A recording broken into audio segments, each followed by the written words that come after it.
She received help from a friend, Alexander Graham Bell, now best known as the creator of the telephone, then a leader in deaf education. Bearded Bell with a group of children. That's what he saw as his mission in life, in particular teaching of speech and oral communication. He was a public advocate for the suppression of sign language in the schools and for the teaching of oral skills in schools. Rebecca Alexander. Oralism in general, I think, has a very oppressive quality to it. Because what oralism is predicated on is the idea that the only way to communicate effectively is being able to speak.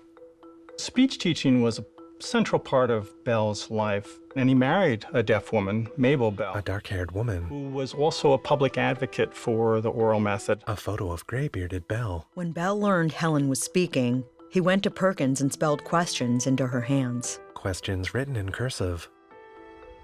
Do you know what a cloud is? Right. Alexandria and the bearded man take turns What signing. is wind? It is wild air.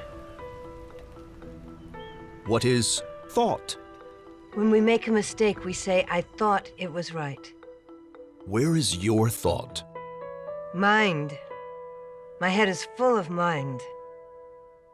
That part of Helen Keller's story I learned later in my life. When I discovered that, from a modern lens, from a contemporary lens, even though I was young, I was a little disappointed. I was disappointed because it meant that sign language communication was something to be discarded, not something interesting to be encouraged or supported. So as I was growing up and finding my own deaf identity, I couldn't really relate.